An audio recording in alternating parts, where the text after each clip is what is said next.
Hi, it's Vex, and today we're going to talk about our new EDH deck, Rogues, starring Anowon the Ruined Thief. Yes, I opened this in one of my Double Masters collector boosters. Actually, I was going to buy the pre-con to get Anowon, but I opened it in Double Masters. I was like, okay, sure, why not? I'll just use that one instead.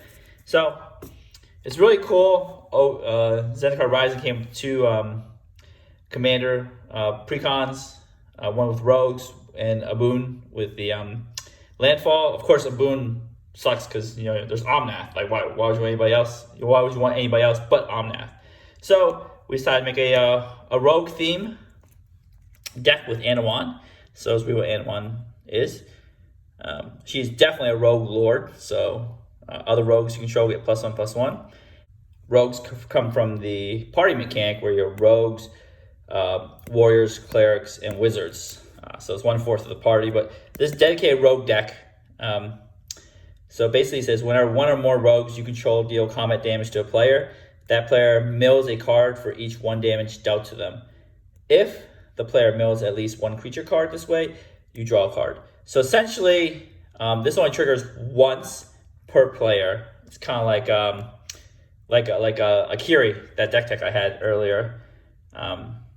And it mills that player 1 card for every damage that a rogue deals with them. So this is definitely a signpost card. I mean, we're talking about Rogue Lord and when rogues deal damage. So, and it's funny, there isn't that many Rogue Lords. There's lots of race lords, but usually class lords are very few and far between. And the cool part is Rogues was a star in Morningtide. So in the Lauren block, they had a lot of race lords, but in Morningtide they had a lot of class lords where you had wizards and rogues and stuff. So it's really cool. I can use a bunch of my Morningtide cards and some Shadowmoor cards in here. So this definitely wants to bring you in rogues. What rogues do is they like drawing cards. They like being unblockable. They like milling, and the best part, they like stealing. I love stealing. My Paco Haldane deck has a lot of copying and stealing, so I really like stealing a lot. It's one of my favorite things in EDH. Again, as I say, if you're willing to put the deck in your card, then you're willing to play against it. And by stealing their good cards, they have to play against their own stuff, which makes people bitter. I think it's very funny how people get very bitter when their cards are used against them. I mean, you're using it against somebody else. Deal with it when it's used against you. Anyways, back to the deck. So the deck, again, has tokens. Cool, we have some tokens that makes fairy rogue tokens. Again, from Morningtide. From Shadowmoor, there's some fairy rogue tokens. I know it's so weird, sometimes black one or black blue ones. Some plant tokens, which you get to, adventure. So our secondary commanders, we have Sig, River Cutthroat. So these are from this. He's from Shadowmoor, Merfolk Rogue. So what we don't really care about is the race, Merfolk. It doesn't really matter. What matters is the rogue part. And it's a cool secondary commander. And I think you probably could fit like Anowon into your Sig deck as a secondary commander, because a lot of them are use rogues. But what Sig does at the end of turn, if opponent lost 3 or more life this turn, may draw a card. So it's a good card advantage engine. Very cheap to cast, and definitely if you're in a rogue deck, you got a lot of unblockable creatures, so Sig will trigger a lot. Very good secondary commander here. Let's put Anowon over here. Another secondary commander is Ona, Queen of the Fae. Unfortunately, there's very, very few cards that don't have rogue subtype. Ona does not. However, what Ona does is flying, X, and a Dimir hybrid. Choose a color. Target opponent removes the top X cards of their library from the game. For each card of the chosen color removed this way, create a 1/1 blue-black fairy rogue token when flying.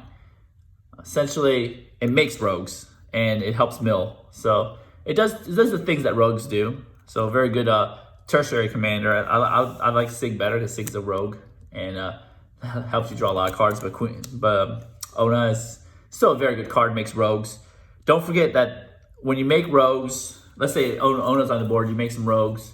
fairy rogues. You have like Anowon. It pumps those fairies, and it also has this trigger too. So it's really cool, very synergistic.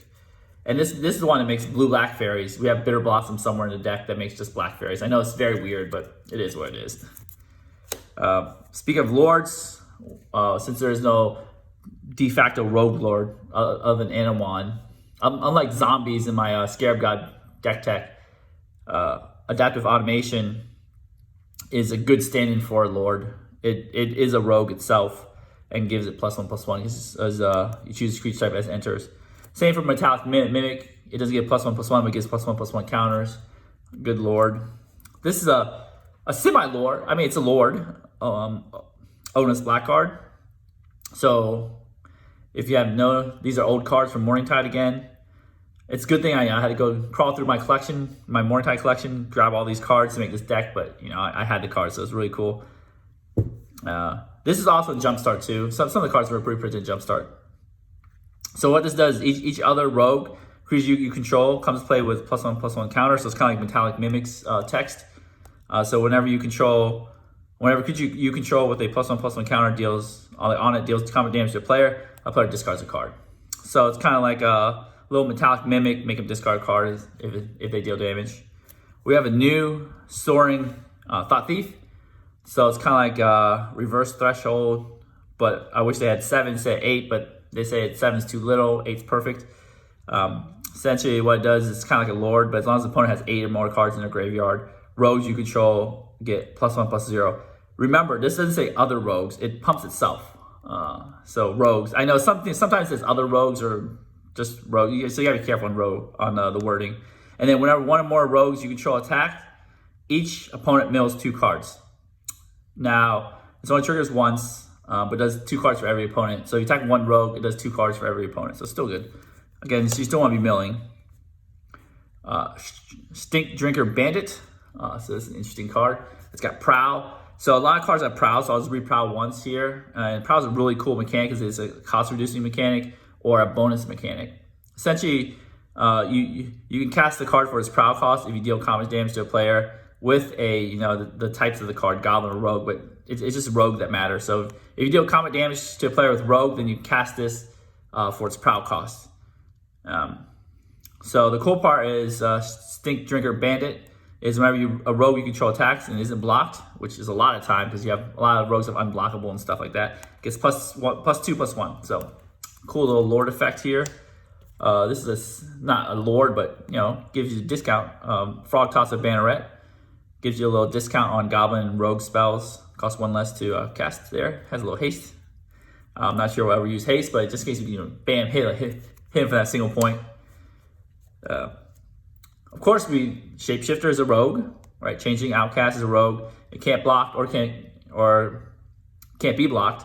So these are the unblockable section, unblockable rogues that you could go in and do some chip damage with in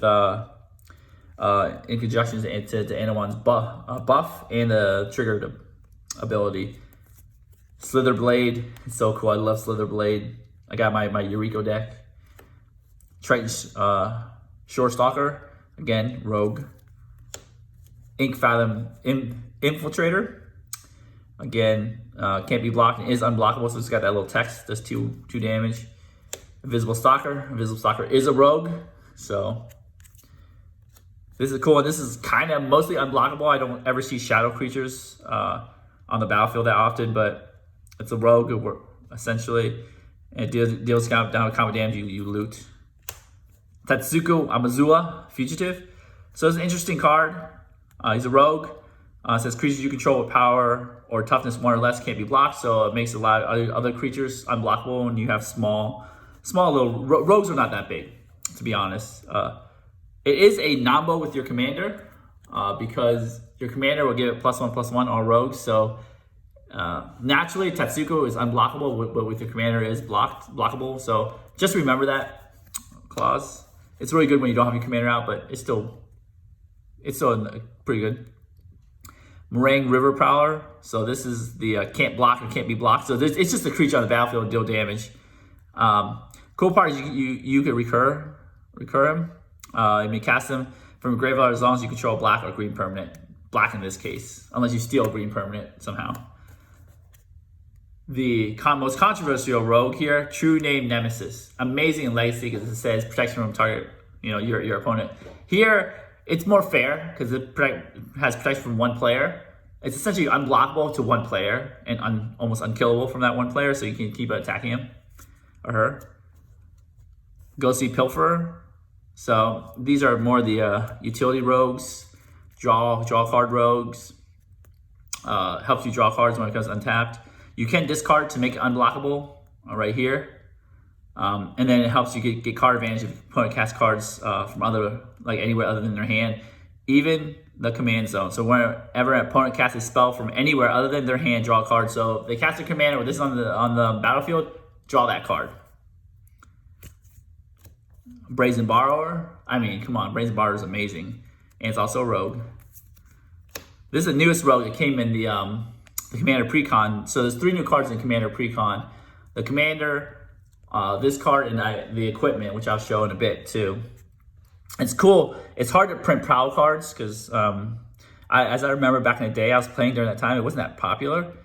But this one's really good because it costs 7 naturally, but it only costs 4. And usually you're just paying 4 because you have tons of unblockable rogues for its Prowl cost. And when it enters the battlefield, each opponent return up to 1 target non-land permanent that player controls to its owner's hand. So essentially a triple Brazen Borrower for 4 mana, and you get the creature. It doesn't go to the Adventure Zone and then have to be recast. Extremely good in this deck. Bouncing their strongest thing and getting a creature for 4 mana, a 5/5 flying creature for 4 mana is insane, and it's also a rogue too. Don't forget that. This is my absolute favorite card from the set. Thieving Skydiver. It took forever to open this. I think I opened 3 equivalent of 3 Zendikar boxes. I think it took to the 4th collector booster to actually open one of these. But boy, was I happy when I opened one. Essentially, I call it the Soul Ring Stealer. So it's also a rogue. Has kicker X. X can't be 0. Flying. When Thieving Skydiver enters a battlefield, if it was kicked, gain control of target artifact with converted mana cost X or less. If that artifact is an equipment, attach it to this Thieving Skydiver. This is amazing in Commander. Don't be surprised to see this in a lot of decks. It steals Soul Ring, steals Lightning Greaves. It auto-equips Lightning Greaves, even though Lightning Greaves cost 0 to equip. Swift with Boots, Sword Feast of Famine. It just steals everything. Don't be surprised to see this in a lot of tables. I love this card. My favorite card. Thada Adele, Acquisitioner. Island Walk. Somebody's got to be playing some island somewhere in your play group. But the cool part is when it deals combat damage to a player, so it's pseudo unblockable. Search a player's library for an artifact card and exile. Then that player shuffle his or her library until end of turn. You may play that card. So you can do a lot of things. A lot of my friends like to play Blightsteel Colossus. You just exile and say you never have a Blightsteel Colossus for the rest of the game. You could find a Soul Ring, cast that. You could do a bunch of degenerate things with this by taking your opponent's artifacts. And it's Island Walk too. Extremely good card. Master Thief. It's not as good as those previous stealing. So this is the thief section if you didn't notice. You steal something for as long as it stays on the battlefield. It's really cool. Notion Thief. This is a way to steal cards. If they do a wheel effect or anything, you Notion Thief. Oh man. You don't live until you Notion Thief a wheel. So you steal their card draw. It is amazing. Ganti, Lord of Luxury. It's also rogue. You look at the top 4, you take their card. Very, very good. Has Death Touch. Pseudo unblockable unless somebody wants to block and die. So here's some of the Prowl cards here. Earwig Squad. When it comes into play, so this one gets a Prowl advantage. If its Prowl cost was paid, search target opponent's library for 3 cards, exile them, and that player shuffles their library.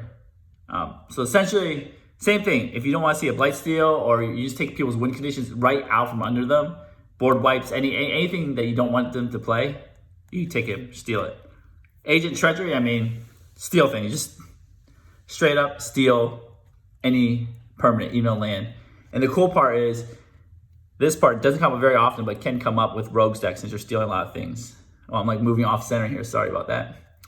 At the beginning of your end step, if you control 3 or more permanents you don't control, draw 3 cards. That's very relevant in this deck since you're stealing a lot of things. Some new cards, Merfolk Wind Robber.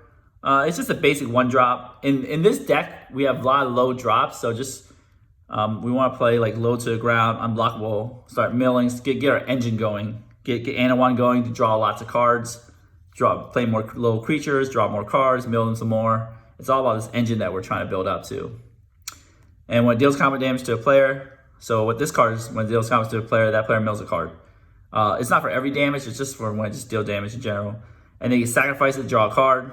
That's if they have 8 cards in their yard. Thieves Guild Enforcer. This is a really cool card. It's got flash too, don't forget that. When it or another rogue enters the battlefield, each opponent mills 2 cards. So that's just milling cards. And then the 8 card clause gets +2/+1 in Death Touch. So it comes with 3/2 Death Touch. Really cool. Remember, rogues, more rogues, even your tokens, start milling lots of cards. So that's one way to victory is milling. There's other win conditions I'll get to. Night Veil Sprite. It's a flying rogue. It surveils. It mills you a little bit, but with the surveil, but it helps smooth your draw out. And it's flying. It's a little evasive. Nighthawk Scavenger. This is a new Vampire Nighthawk. It's really cool. It's also a rogue. Flying Death Touch.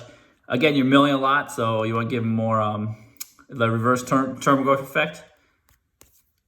Glasspool Mimic. So this is really cool. This is one of the little mold double face cards. Play as land or play as a card. But the cool part is it's like it clones your own creature, but it stays a shapeshifter rogue. So it continues to be a rogue.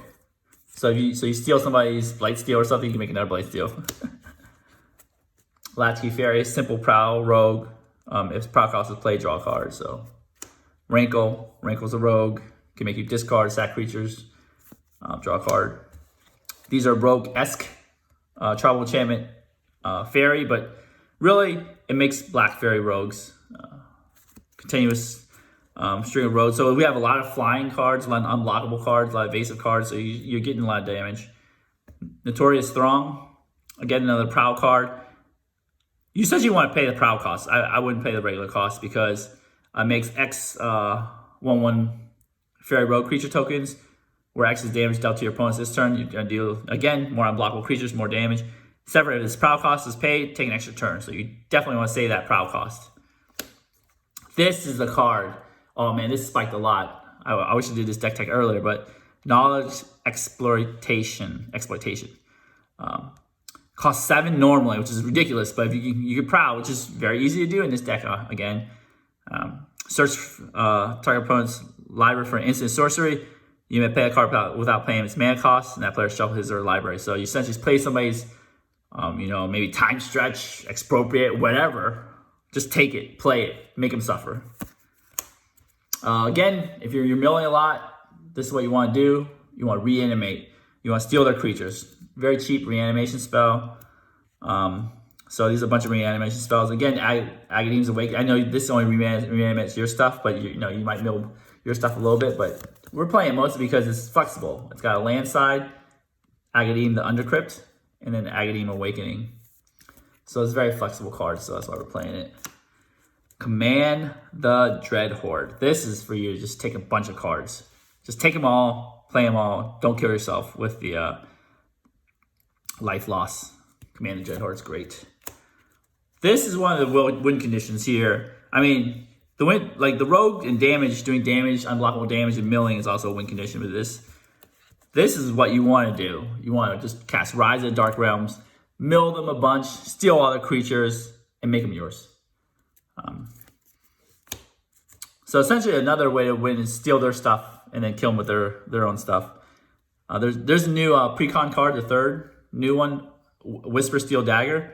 So what this does is whenever equipped creature deals combat damage to a player, you may cast a creature spell from that player's graveyard this turn.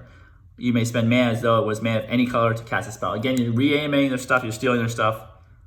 And then, except for it does have a high equip cost of 3. But again, you can cast their birds, you can cast their little mana dork if you see, you want to ramp. Very flexible. You're playing blue, you gotta have at least one counter spell. Save it for something very important, don't burn it. Another counter spell, Drown and Lock, is very good when you mill things. It's also removal too, so counter removal. Again, since we're playing a lot of rogues, don't remove something if you don't, unless it's absolutely necessary.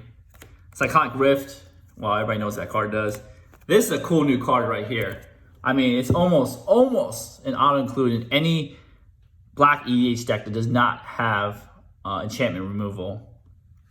Demir had a hard time removing enchantments, so it's Grixis, but now they have Feed the Swarm.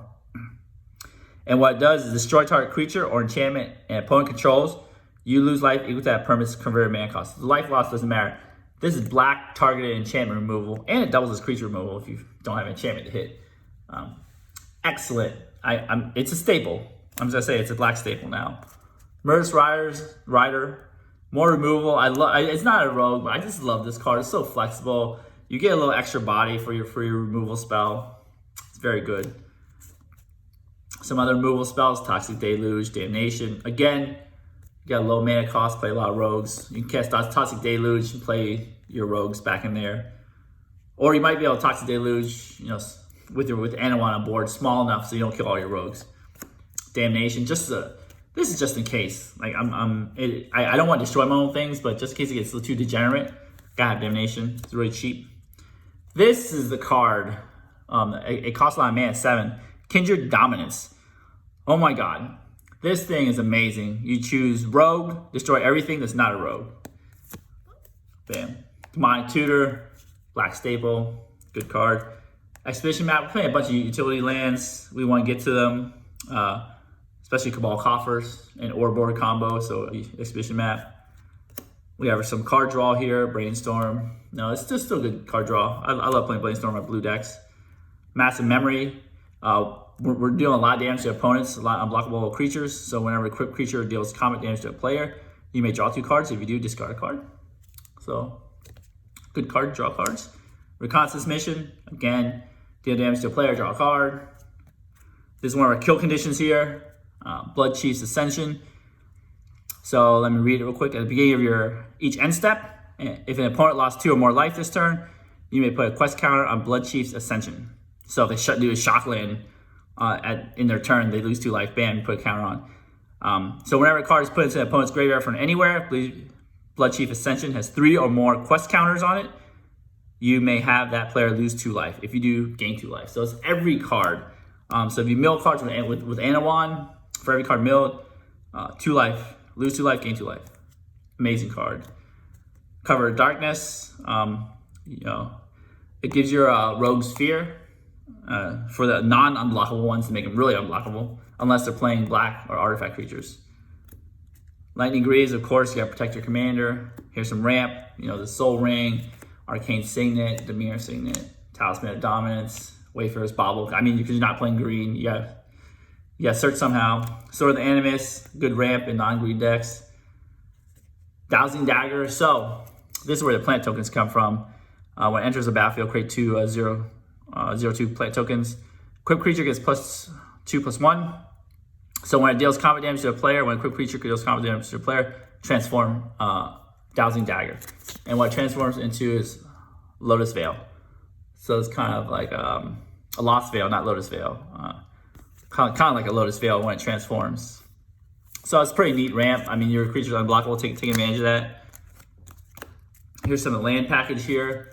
Dual lands always have a command tower, you know, Watery Grave. We're playing the new pathway, Clearwater Pathway, Murkwater Pathway. This is really good, really good. Again, we're playing low drops, right? Which means they're color intensive low drops. So we won't have the right color mana in there. So a bunch of other blue, black dual lands, right? Morphic Pool's pretty amazing deck. Creeping Tar Pit, unblockable. Why not? Why not? You got your fetch lands, you know, your Polluted Delta, the only classical fetch land, Prismatic Vista, Fabled Passage, the rest. Myriad Landscape. You got your utility cards, Bojuka Bog. I know you want to keep some cards in your opponent's graveyard so you can steal them all, but just in case they're a graveyard deck, Madrolth or where, you got Bojuka Bog them. Again, Shizo. For Shizo Manizo, I know it's hard to say. Death's Storehouse gives legendary creatures fear, more unblockable shenanigans. You can find it with your map. You can also find Bojuka Bog with your map just in case. Orborg, Goes with Cabal Coffers. I mean, they're like family, siblings. I mean, we're playing Rogues. Sorry about that. We gotta have Rogues Passage. I mean, most creatures are naturally unblockable, but I mean, come on, Rogues Passage. I couldn't resist. You got the little Whirlpool Island. You got some basic lands. So, yep, that's the deck. Let me shuffle it up, do a sample hand. All right, we'll be right back. All right, we are back. So, let's do this. Turn 1. Let's see what we got. 1, 2, 3, 4, 5, 6, 7. Okay. Bam. Lands and spells. That's why we need lands and spells. All right, well, we got Knowledge Exploitation. Ooh, that's a juicy, spicy one. And then we have Frog Tosser Banneret. Rogue spells cost 1 less. Prow, 1 less. Ha ha ha. We got the Pathway land. We got an island, Blue Delta. It's like everything we want. This is pretty sweet. Pretty sweet. I'll take it. Okay. First turn is, first turn is simple turn. Ooh, map. I changed our first turn play. I was going to do Blue Delta for Water Grave tap, but now there's a map involved, so let's just play our map because we might want to be mana efficient, right? Turn 2, see what we got. Drown the Lock, sweet. See here, it's interesting. Sorry, I totally forgot. I thought it was your graveyard, but it's actually your opponent's graveyard. When you counter their spell or counter their destroy their creature, so it's pretty cool. So milling really helps with Drown the Lock. Right now you can't do anything. It's kind of a useless card to put it aside. What I would do is play the Clearwater Pathway, but actually we're gonna play Murkwater Pathway because we don't have a black mana here. Bam. So it's very cool. We get the optionality right there. It didn't hurt us at all. So what you do is play Frog Tosser Banneret. Give a little discount here. Turn 3. So we have, and then we can attack with it. Boom, has haste. Forgot about that. Turn 3, Nighthawk Scavenger. Okay, so we haven't milled anything yet, so we still have time to crack our map. But now, play our Polluted Delta. I think what we want to do is, we could play Knowledge Exploitation. But we wait. I think we wait. What we do is we could just take advantage. Let's just take advantage of our Frog Tosser Banneret. Play Ghostly Pilferer for 1 because of the discount, which is amazing. Untap that card, and then what we'll do is we'll attack this guy with some opponent that can't block, and then we'll sack our Polluted Delta. We actually get the Water Grave this time. Oops, losing all the things here. So you get Sunken Hollow too, but we'll fetch our Water Grave. We want colored mana badly. We actually want more lands too. Somehow we're not getting that many lands, so hopefully we can get Anowon next turn or something to draw some more cards. See where that Water Grave is. There it is, Water Grave. We'll shock it in. Let's say it deals damage, right? We'll play Latchkey Fairy with the prow cost and with the discount from the Banneret. There you go. Shield Library, quick shuffle here. Bam, this is Banneret. It's really helpful. Saved us 2 mana. This prow cost saved us some mana. So we're saved 3 mana total. And then enters the battlefield, draw a card. Boom. Oh, Agent of Treachery. We're not cast that for a while. All right, so here comes the cool part here. So what we do is draw a card. Okay, we did not draw a land. We could get Expedition Map to get us a land. Or we could use Anowon. This is turn 4 here. So I'm gonna take a risk, right? Sometimes you take a risk, but we still have their Banneret. Say it's still alive. It's not a high risk target. Let's play Anowon right here for 3 because we have the Banneret. Now, like Anowon lords everything. You got from flying creatures. The Ghostly Pilferer is not flying. I know you can't have that much text. So I say 1 person can block, 2 people can't. So let's attack 2 different people right here. Bam, bam. And then deals 1 damage. Since we have the Lord ability, this deals 3. This deals 4, this deals 2. let's say we mill one creature only, draw a card. So let's hope it's a land. Boom, not a land. Okay, well, that's how it works. All right, so next turn, now I got Anowon online. Turn 5, land. Oh, land. It comes into play, tap land. That's okay, we'll live with that. We have a bunch of a Sig now. We draw some more cards. Nighthawk Scavenger, Knowledge Exploitation. I don't have another deck on me, so even if I play this, I don't. We could pretend that we steal something amazing, like Expropriate. If you steal Expropriate, you probably just win the game. Probably, yeah, you just win the game. So it's very nasty, this card is. But what we could do is we could, you know, maybe no one has flying. We tackle the one creature for 4, mill a creature, draw a card, counterspell. We did deal 4 damage, so we might want to play Sig, draw some more cards. And then crack our Terramorphic Expanse for another island. Because we can get Orborg or something from here. So let's just get some islands. Another island to play tap. Whirlpool Island, that's beautiful. Right there. So now we have 1 mana, we can't do anything with it. So we just pass the turn. Draw a card from 6 to deal damage. So we draw the dagger here. So I know we're drawing tons of cards. We still have 7 cards, amazingly. Well, we're not drawing that many lands, but turn 6. As you can see, draw a card. Still not a land, but I mean, hypothetically, I'll just attack. Hopefully, one of these rogues gets through. Doesn't even matter what survives. I'll even attack with Anowon too. Why not? And then do some damage. Knowledge exploitation. Steal Expropriate. Steal something ridiculous. Win the game. So yeah. This card is amazing. I mean, most of the time I want a Demonic Tutor for that card because it gives you a Demonic Tutor plus cast on your opponent's deck. So it's really, really cool. Yeah, I really like this deck. Unfortunately, we get stuck on lands. I mean, it does happen in Commander sometimes, but hopefully we could draw out of it by drawing cards with a Commander. We got Expedition Map, gives more lands. We're definitely not drawing any lands anytime soon, but hopefully the reshuffle with Expedition Map helps us out. We got the Banneret to give us a discount. So we were able to stay in that game. We probably definitely not Knowledge Exploitation, you know, essentially would win us the game. They got Expropriate or something ridiculous here, or we steal Ristic Study or something, I don't know, something amazing, help us draw cards, or Smothering Tithe. It's an instant source, so we can't steal Smothering Tithe. But yeah, what do you guys think of the deck? I mean, I think it's cool to have these class type decks, right? Rogues. Hopefully, I mean, it'd be cool. I've seen Wizards. I think Wizards, Inala. I haven't done deck tech on her yet. Does the Wizards tribe, I believe. It's cool to see these job tribes. Rogues, like underrepresented tribe. It's cool to see, you know, finally a +1/+1 rogue lord. What do you guys think of these signpost cards? Like Anowon is definitely a rogue lord. I mean, 100% through and through.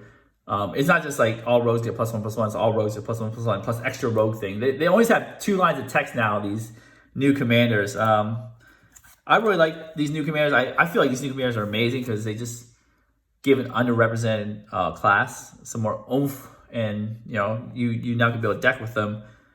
Leave your answers in the comments below. What do you think of these signpost cards? Do you think you should make more of them, or you think they're just getting way too powerful? I mean Anowon is powerful. I'm gonna be honest. She's powerful because she draws you cards, mills things, does lots of things, helps you reanimate things. But I don't think she's above the power curve like Majoltha, Golos, Kenrith, all this Corvold. It's powerful, but I think it's fair enough in Commander. So it's cool. I really like these cards. Leave your answers in the comments below if you like these cards, or what class do you want to see Wizards do next. Anyways, don't forget to like my video, click the thumbs up button, smash the subscribe button, help support me, help me afford these expensive cards like Knowledge Exploitations. I know these deck types are getting really expensive, Commander's getting really, really expensive. Your support is greatly appreciated. I have a Patreon if you want to support me that way. I'm still thinking about the different tiers I want to do, but for now I just have like the general, you know, supporter tier. Yeah, stop by or just continue to watch my videos. That also supports me too. And As always, have a wonderful day.